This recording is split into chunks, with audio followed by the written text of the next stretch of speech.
Hello everyone, welcome to SJ daily vlogs. ఈరోజు నేను తోటకూర వెల్లుల్లి చేశానండి. చాలా సింపుల్ ప్రాసెస్, ఒకసారి చూసేయండి. ముందుగా వెల్లుల్లిని ఒక్కొక్కటిగా తొక్కలు తీసి నీట్గా ఒలిచేసాను. తర్వాత స్టవ్ మీద కళాయి పెట్టుకొని ఆయిల్ వేసి ముందు వాటిని బాగా ఫ్రై చేసాను.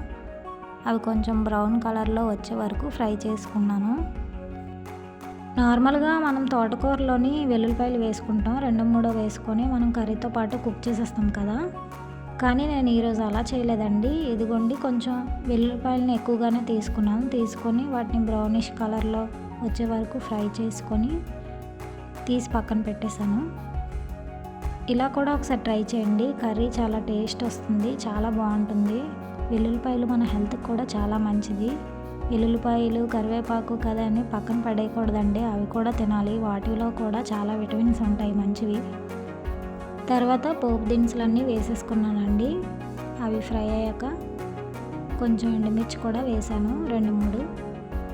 ఇందులో నేను పచ్చిమిర్చి కానీ నీరుల్లిపాయ కానీ వేయలేదండి. నార్మల్గా వెల్లుల్లిపాయతో ఇలా ఫ్రై చేసాను.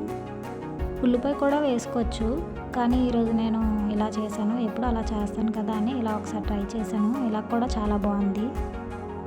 ఎక్కువగా ఇలా సర్జరీ అయిన వాళ్ళకి, ఏవైనా కొంచెం హెల్త్ ఇష్యూ ఉన్న వాళ్ళకి, ఏమైనా సిజేరియన్స్ అయిన వాళ్ళకి ఇలా పెడితే చాలా మంచిగా రికవరీ అవుతారండి. చాలా మంచిది కూడా వాళ్ళకి ఇలా పెడితే. వాళ్ళకి నీరుల్లిపాయ వేయకూడదు అంటారు కదా, ఆపరేషన్లు అయిన వాళ్ళకి ఇలా చేసి పెట్టండి, చాలా ఇష్టంగా తింటారు. వాళ్ళకి హెల్త్ కూడా చాలా బాగుంటుంది, త్వరగా రికవరీ అవుతారు కూడా. ఈ తోటకూర 10 రూపాయలదండి, 3 కట్టలు ఇచ్చాడు మా ఇంటి దగ్గర. చూడండి, అక్కడక్కడ రెడ్డిష్గా కూడా ఉంది. అలా ఉంటే మంచిదని నేను విన్నాను, అందుకనే కట్ చేసి వండేశాను. నాకు క్లారిటీగా తెలీదు, మీకు తెలిస్తే కామెంట్ చేయండి మంచిదో కాదో అని. తోటకూరలోని ఎన్నో హెల్త్ బెనిఫిట్స్ ఉంటాయి, తింటే చాలా మంచిది. ఎన్నో విటమిన్స్ ఉంటాయంట. రోజు తింటే వేడి చేస్తుంది, వీక్లీ వన్స్ అయినా ఇలా తినండి. ఇలా కాకపోయినా తోటకూర పప్పు అలా వెరైటీగా చేసుకొని తింటే తినాలనిపిస్తుంది. ఇంకా తోటకూర పులుసు కూడా చేస్తారండి, చాలా బాగుంటుంది. నూకలు వేసి మా అత్తయ్య చేస్తారు, చాలా టేస్ట్గా ఉంటుంది. ఎప్పుడైనా నేను కూడా చేసి వీడియో పెడతాను. ఏ ఆకుకూర అయినా త్వరగా వేగిపోతుంది కదండి, ఇంకా అందులో వాటర్ ఏం వేయనవసరం లేదు.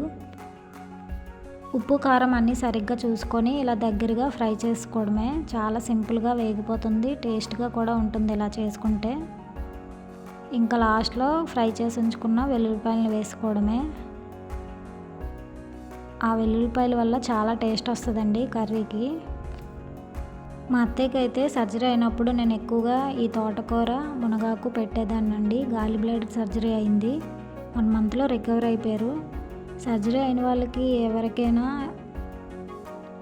ఆనియన్ వేయకూడదు, అలాగే పచ్చిమిర్చి, ఎక్కువ కారం వేయకూడదంట.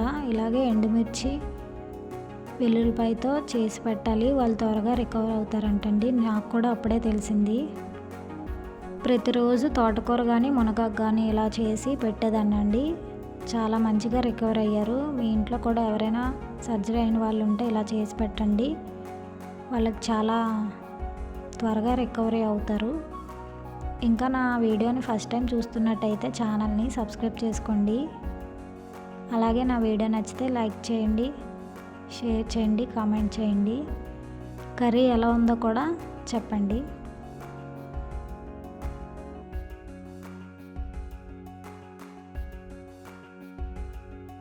ఇంకా లాస్ట్లో వెల్లుల్లిపాయలను వేసుకోవడమే. నేను ఏదో వీడియో కోసం అలా వేసానండి, నార్మల్గా వేసుకొని కలిపేసుకోవచ్చు అంతే. Thank you, bye friends.